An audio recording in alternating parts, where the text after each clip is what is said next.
3 नियम बना लो। कभी भगवान शंकर की बड़ी करुणा हो जाए, भगवान शंकर की बड़ी उदारता हो जाए, भगवान शंकर की बड़ी कृपा हो जाए, बड़ी कृपा हो जाए, भगवान शंकर जिस दिन तुम्हारे ऊपर बड़ी कृपा कर दे, किसी सोमवार को 3 नियम बना लो। जिस दिन मेरा भोले बाबा तुम पर कृपा कर दे, उस दिन सोमवार का एक नियम बना कि महीने का एक सोमवार मुझे ऐसा करना है, 3 नियम धारण करना है महीने के सोमवार को। पहला, सुबेरे जाकर शंकर भगवान को 1 लोटा जल चढ़ाना है। दूसरा, दोपहर के समय पर जाकर मुझे बेलपत्री के वृक्ष के नीचे एक चावल का दाना रखकर बेलपत्री की 7, 11, 21, 108, 51 जितनी परिक्रमा आप लगा सकते हो वो लगाना है। और तीसरा, बेलपत्री के वृक्ष के नीचे और शंकर के मंदिर के दरवाजे पर मुझे एक घी का दीपक लगाना है। बस ये 3 नियम जिसने महीने में एक बार ले लिया, समझ लो उसको पीछे हटने की जरूरत ही नहीं, वो आगे ही बढ़ेगा। महीने के किसी एक सोमवार का ऐसा नियम बना लो कि मुझे 3 नियम धारण करना है महीने के किसी भी एक सोमवार को। हम ये नहीं कहेंगे कि तुम सोमवार 5 पढ़ रहे हैं तो 5 को करो, 4 पढ़ रहे हैं तो 4 को करो, 3 पढ़ रहे हैं तो 3 को करो। तुम तो महीने का एक सोमवार का नियम बना। और मेरी जीजियों से, मेरी बेटियों से जो विदेश में रह रही हैं, जो कहीं बाहर रह रही हैं, कहीं बड़े शहर में रह रही हैं, जो रोज मंदिर नहीं जा सकते, हर किसी महीने के एक सोमवार को भी ये नियम निर्धारण कर सकते, तो उनसे कहेंगे कि 3 महीने में एक सोमवार का नियम बना लो। 3 महीने में नहीं बना सकते तो 6 महीने में एक सोमवार का नियम बना लो। और 6 महीने में नहीं बना सकते तो 1 साल में एक सोमवार का ऐसा नियम बना लो कि मैं साल का एक सोमवार ऐसा रहूंगी कि सुबह सोमवार के दिन मंदिर में जाकर जल चढ़ाऊंगी, दोपहर में जाकर बाबा को एक अक्षत का दाना रखकर, अक्षत का मतलब है कि बाबा मेरी दिनों दिन उन्नति करना। बेलपत्री के वृक्ष के नीचे जो अक्षत रखा जाता है वो उन्नति के लिए रखा जाता है। शंकर के शिवलिंग पर जो अक्षत रखा जाता है वो रोग मुक्ति के लिए रखा जाता है। अशोक सुंदरी पर जो अक्षत रखा जाता है वो संतान प्राप्ति के लिए रखा जाता है। षडानंद कार्तिकेय की ओर जो अक्षत रखा जाता है वो हमारे बच्चों की सुख समृद्धि के लिए रखा जाता है। विनायक की ओर, गणेश जी की ओर जो अक्षत रखा जाता है वो हमारे घर में कोई मंगल कार्य आ जाए उसके लिए रखा जाता है। और जो पीठिका होती है जिसपे शिवलिंग रखा होता है, पार्वती जी का हस्तकमल, उस पर अक्षत रखा जाता है तो नारी के अखंड सौभाग्य के लिए रखा जाता है। अक्षत रखने का भी तरीका है। एक चावल का दाना कहां रखा जाता है, क्यों रखा जाता है, कैसे रखा। अब कई लोग कहते हैं गुरुजी ये शिव महापुराण में आप ये नियम बताते हो, तरीका बताते हो। हम तो उनसे कहेंगे डॉक्टर के पास जाओगे तो डॉक्टर भी गोली लिखकर ये नहीं कह देगा कि ये सारी गोली एक साथ खा जा। डॉक्टर भी कहेगा ये गोली सुबह खाना है, ये गोली शाम को खाना है, ये गोली दोपहर में खाना, ये गोली भूखे रहकर खाना। बोलो सही है कि गलत है? ये रात्रि को खाना खाने के बाद खा लेना, ये खाना खाने के पहले, ये नाश्ते के पहले। और सुनो, ये दवाई, ये वाली पीछे वाली जो दवाई लो ना इसको दूध से लेना, ये वाली जो दवाई लो ना इसको पानी से लेना। और सुनो, ये डब्बी है इसको पानी में मिलाकर फिर पीना। दवाई लेने का भी तरीका है, उसी तरह शिव महापुराण में एक एक अक्षत का भी तरीका है और एक एक बेलपत्री का भी तरीका है। अब मान लो कई लोग कहते हैं गुरुजी आप ये तरीका बताते हो शिव पुराण के माध्यम से, कई लोगों के मन में संशय जागता है, तो अगर हम एक साथ चावल चढ़ा दे तो उसका क्या तरीका है? तो हमारा निवेदन है डॉक्टर जो दवाई ले एक ही बार में निपटा जाए, एक ही बार में खा ले। दवाई एक बार में पूरी खा गए असर नहीं करेगी, इसमें डॉक्टर का कोई दोष नहीं है। उसने तो बताया था ऐसे लेना, ऐसे लेना। और तुमने मैं डॉक्टर साहब ने पूछा दवाई पूरी ली, शाम की दवाई भूल गई थी, सवेरे की दवाई भूल गई थी, ये दवाई भूल गई थी। डॉक्टर कहेगा हमने तो नियम बताया था, तुमने नहीं खाई तो असर कहां से करेगी? तुम असर कब करती है? जब हम पूजन के तरीके को जान जाएं, जब हम अर्चना के तरीके को जाएं। आप साल भर का एक सोमवार निकाल लो, 6 महीने का एक सोमवार निकाल लो, 3 महीने का एक सोमवार निकाल लो, महीने का एक सोमवार निकाल लो, अपने से दिल में बन जाए तो एक सोमवार ऐसा निकालो जिसके 3 नियम धारण हो।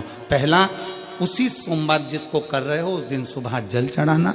दूसरे, दोपहर के समय पर जाकर बेलपत्री के वृक्ष के नीचे एक चावल का दाना रखना। और परिक्रमा बेलपत्र की जितनी तुमसे बन जाए, जितनी तुम्हारे शरीर की कैपेसिटी हो, जितना तुम्हारा शरीर चलते बन जाए, हम तो ये भी नहीं कहते कि तुम भूखे रहकर भगवान का भजन करो, हम कभी नहीं कहते। हम तो यहाँ जिस दिन आपने शिव का व्रत रखा, 16 सोमवार, संकट सोमवार आदि का रखा, तो शिव महापुराण की कथा कहती है कि उसी दिन अगर आपने वृक्ष से बेलपत्री को उतारा, शंकर को चढ़ाया, तो आपका वो उस दिन का व्रत खंडित हो जाता है। ध्यान दीजिए, 16 सोमवार हो, संकट सोमवार हो, शिवरात्रि हो, जितने भी भगवान शंकर की हम पूजन करते हैं या कोई विशेष उत्सव हम शंकर का कर रहे हैं, तो उस दिन बेलपत्र को नहीं उतारा जाता। बेलपत्र को एक दिन पहले उतारना चाहिए।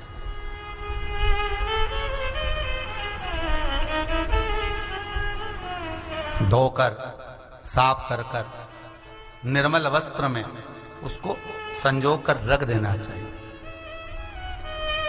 कब? एक रात्रि पहले। क्यों रखते हैं? शिव महापुराण की कथा कहती है, जिस घर में बेलपत्र रखा होता है पूजन के लिए, बेलपत्र इंतजार करता है शिव के लिए महाराज, तो वो बेलपत्र शंकर को पाने के लिए कामना करता है। और जो जीव उद्यापन कर रहा है, संकट सोमवार, 16 सोमवार, पशुपति व्रत कर रहा है या शिव की आराधना कर रहा है, बेलपत्र शंकर को अति प्रिय है। तो ये बेलपत्र रात भर, क्योंकि शास्त्र कहता है, शिव महापुराण, स्कंद पुराण, लिंग पुराण, नर्मदा पुराण, पद्म पुराण, अग्नि पुराण, सारी पुराणों में एक चीज लिखी होती है कि आप भगवान का कोई भी उद्यापन करें, कोई भी व्रत करें, तो उससे पहले भगवान का कीर्तन करें। लिखा है कि नहीं लिखा? पढ़कर देखना, हर पुराण में मिल जाएगा कि रात्रि को कीर्तन करें, रात्रि को सत्संग करें, भजन करें। अब आप में से कितने लोग हैं जो रात भर कीर्तन करते हैं?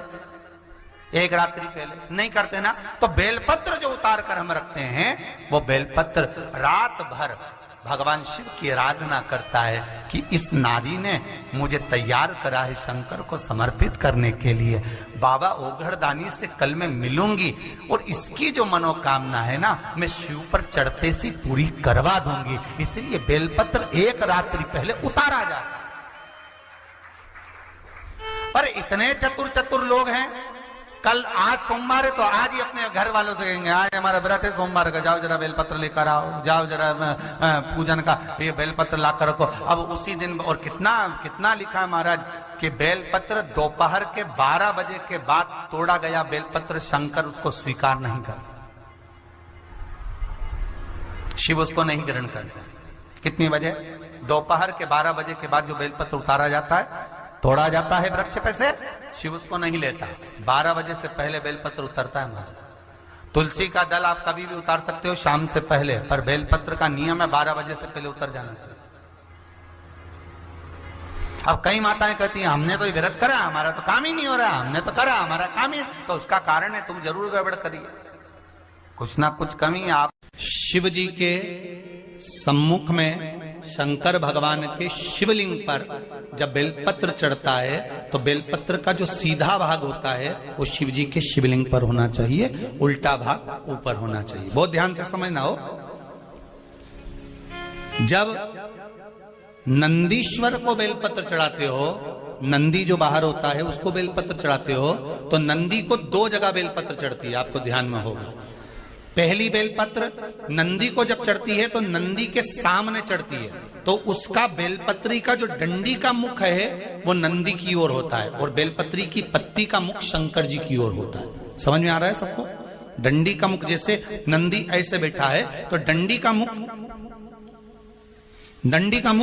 नंदी की ओर होगा, पत्ती का मुख शिव के, और ये सीधी की सीधी नंदी के सामने नीचे रखा जाती है, नंदी के सम्मुख। और एक बेलपत्र जब नंदी के ऊपर चढ़ती है तो डंडी का मुख शिव जी के ऊपर होता है, और इस पत्ती का मुख नंदी के सिर पर नंदी की ओर होता है। ये दोनों में बहुत अंतर है महाराज।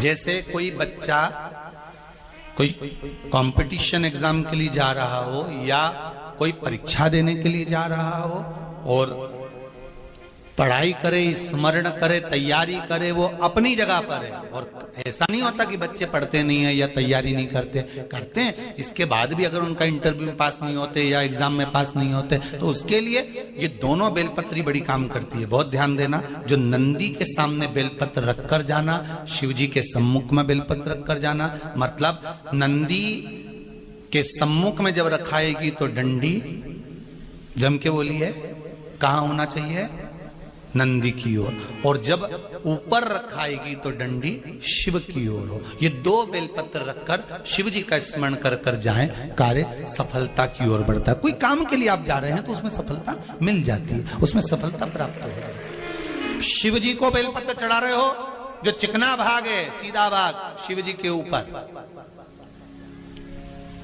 शंकर भगवान के ऊपर। थाली में अगर शिवलिंग का निर्माण कर रहे हो, पार्थिव शिवलिंग का निर्माण कर रहे हो, तो थाली में जब बेलपत्र रखोगे तो सीधी रखोगे, फिर उसके ऊपर शिवलिंग का निर्माण करो। अगर आप निर्माण करते हैं पार्थिव शिवलिंग का और बनाते हैं बेलपत्र का, बोलो सही है कि गलत है? प्रतिदिन बेलपत्र खाओगे शंकर मंदिर की तो मुख में कई बार छाले भी पड़ जाते हैं, सत्य है कि गलत है? शिव महापुराण की कथा कहती है अति सर्वस्व वर्जते। आपको अगर बेलपत्र खाना है, हफ्ते में 2 खाओ, हफ्ते में 3 खाओ। मुंह में अगर छार छार हो रहा है, छाले पड़ रहे हैं, तो बेलपत्र को, शिव जी की चढ़ी हुई बेलपत्र को सुखाकर चूरा बनाकर इतनी सी चुटकी भर खा लिए, पानी पी लिया।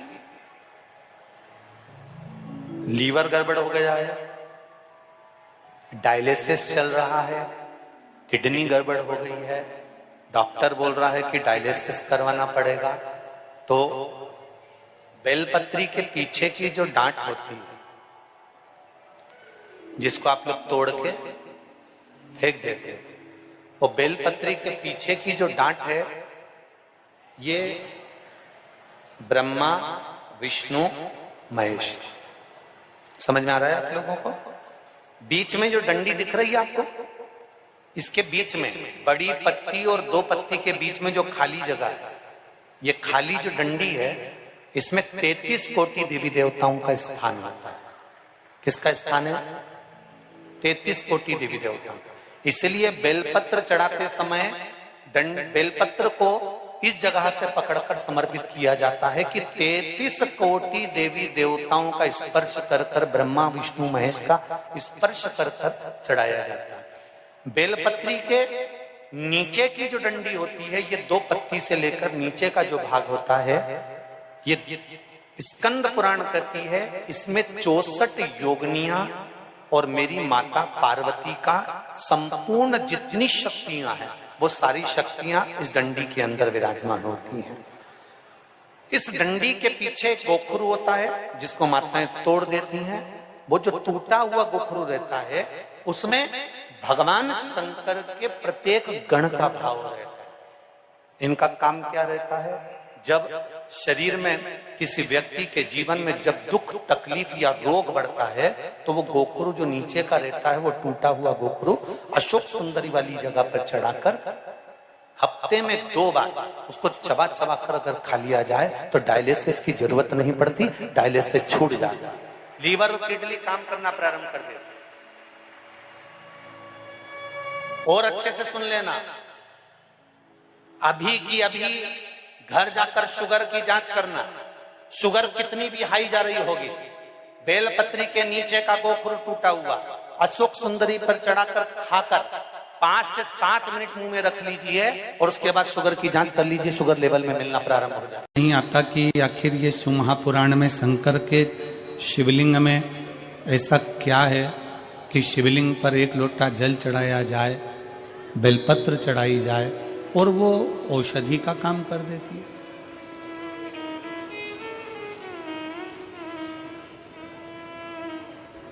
ऐसा शंकर भगवान की कथा में ऐसा क्या है कि जो दिल से श्रवण करने बैठता है, दिल से सुनने के लिए बैठता है और शंकर की कथा उसका भंडार भर देती है।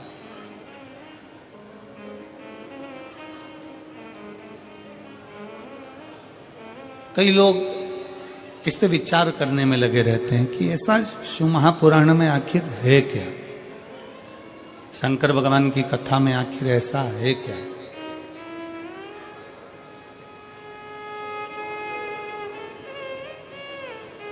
और फिर निवेदन है, कहानी कथा उसकी होती है जो संसार में है ही नहीं।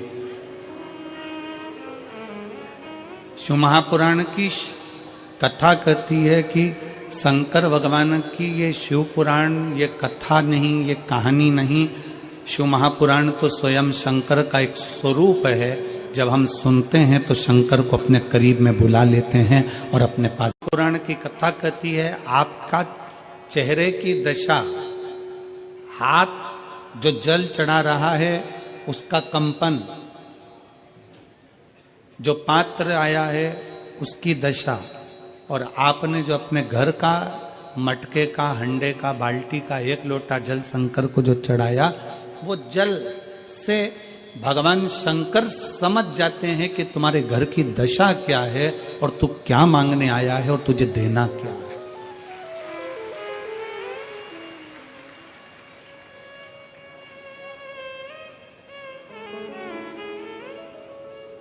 सब पानी का स्वाद अपना। मेरा दूसरा बेटा कार्तिक है, वो तो मोर पर बैठकर पूरी पृथ्वी की परिक्रमा करने गया है। गणेश जी ने बुद्धि से तुम्हारी परिक्रमा करी, वो शरीर से लगाने गया है, और तुमने पूरा की पूरा वर, तुमने पूरा की पूरा आशीर्वाद गणेश जी को दे दिया प्रथम गिनती में आने का। षडानंद कार्तिकेय को कुछ नहीं दिया। ये तो गलत बात है प्रभु। तुम्हारी परिक्रमा लगाई गणेश जी ने और तुमने सब कुछ दे दिया। शंकर भगवान की आंख में भी जल भर गया। पार्वती मांग, आज तू जो बोलेगी ना मैं वो दे दूंगा। पार्वती जी कहती हैं अब क्या मांगू आपसे, बस इतना कृपा कर दो, आज के बाद आपकी कभी परिक्रमा ना हो, बस इतना वर दे दीजिए।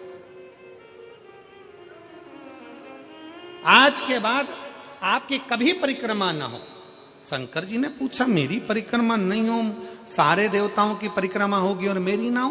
पार्वती जी कहती हैं आपकी परिक्रमा होती है, कोई अगर भूल से भी आपकी परिक्रमा लगा लेता है तो आप उसके जो मांगे वो दे देते हो, इसलिए आपसे निवेदन है कि आपकी कभी परिक्रमा ना हो। शंकर जी ने वर दे दिया, मेरी परिक्रमा पूरी नहीं होगी, आधी होगी, आधी परिक्रमा होकर वापिस आ जाए।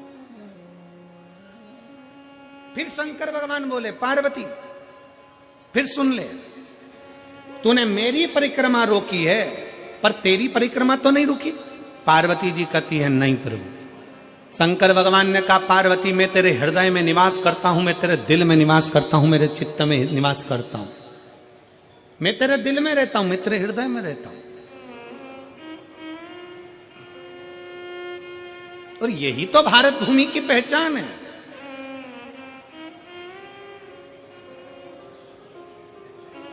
यही भारत भूमि की पहचान है।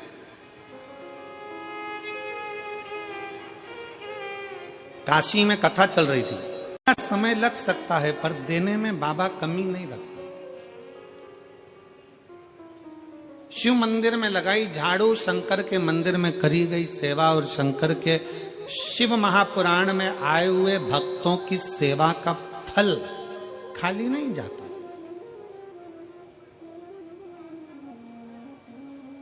हम अन्य जगह का तो नहीं कर सकते, हम दूसरे स्थान का तो वर्णन नहीं कर सकते, पर शिव महापुराण की कथा पंडाल में बैठकर जो सुनता है, जो आस विश्वास लेकर जाता है, देवाधिदेव महादेव 3 महीने में वो पूरा करता जरूर।